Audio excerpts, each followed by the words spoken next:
Hey guys, Luke here and welcome to another FIFA 21 Icon Player Review. And today guys, I'm going to be reviewing the 92 rated Prime Icon striker Ruud Van Nistelrooy. Very happy to have him in the club. I've been trying to buy him now for a few days.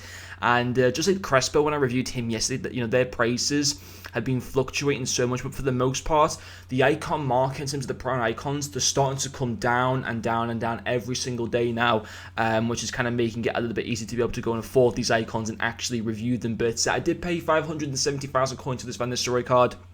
3 games played with him, 9 goals scored and 2 assists. He does have 3-star skills as well as 3-star weak foot. He has some amazing in-game stats, for example, his 95 finishing, his 91 positioning, his 93 volleys, 89 ball control, 95 reactions, his 95 finishing as well. I also have the Maestro Chems that apply to him. He has the one player trait, that being the AI speed dribbler trait, and then finishing off with the icon profile. This was focusing at his time with Man United during the 01-02 season, winning the Player of the Year, and then also continuing to prove into the 02-03 season, of course, winning the FA Cup, winning Premier League titles and stuff like that with Manchester United. And in game, he was a good card to use. I did actually review his 86 rated baby cards right at the start of the game, and I thought that I actually liked that 86 rated card at the start of FIFA 21 as well. So I thought that now his prime icons and packs, I thought I'd test this one out and see if it's also a good card for this stage of the game.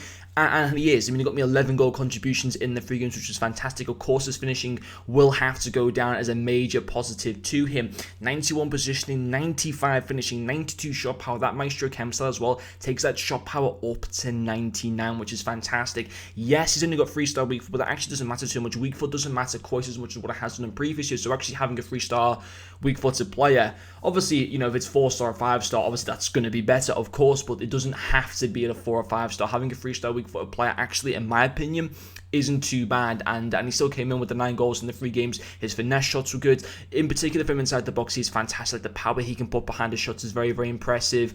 In general, he is just a lethal finisher in front of goal. So it was very, very impressive to go and get those 9 goals in the 3 games. Also, his passing is actually another really good part to him. He's got 92 vision on his car, which I find to be absolutely insane, and also 81 short passing. That Maestro Chems that gets his vision up to 96, and his short passing up to 85 as well, of course, which is very, very good in game. He got me the 2 assists as well in the 3 games, linked up well with the other attacking players, in particular with Mbappe as well, which is obviously very good. So his finishing, his passing, all very good. And also his physicality was another good part to him. He's 6'2" in height with 85 in-game strength, so he can bully players off the ball. He can retain the possession. He's got a good presence as well on the pitch.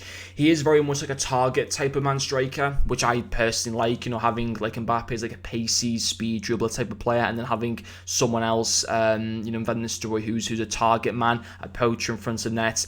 I think they kind of bounce off well from each other, and yeah, his physicality is great. That opposition players do struggle to be able to get him off the ball, and I think that's good because, of course, in terms of his pace, by no means is he slow, but at the same time, he's not amazingly quick. He's in the mid 80s for pace. His dribble and stats, he's in like the 70s for both agility and dribbling, which obviously makes him a little bit slower. So there are times where he can certainly with his pace beat opposition defenders, but there were times where he would sort of struggle a little bit. But then he's got his good physicality to be able to fall back on, to be able to retain possession, make little passes off, or use his physicality to be able to get into dangerous areas to create chances for himself.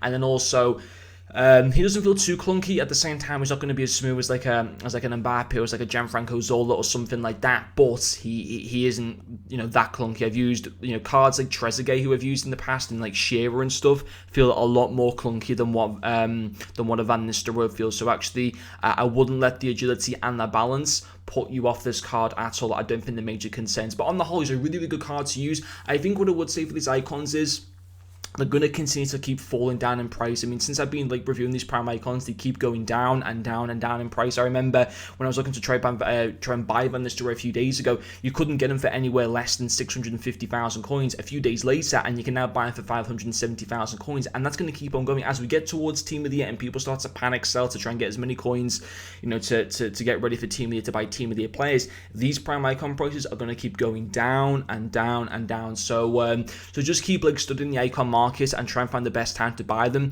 It wouldn't surprise me that in like a few days this card will be both on PlayStation and Xbox under 500,000 coins. Even at PlayStation right now, he's already settled at around about 500 or 510,000 coins, and he will just fall down under 500,000 coins easily in the next few days, and the same being on Xbox as well. I'm very, very much confident of that. But since if I was to use in game, he was a good card to go for. I did certainly enjoy using him. But anyway, guys, thank you very much for watching this video, and I'll see you guys later.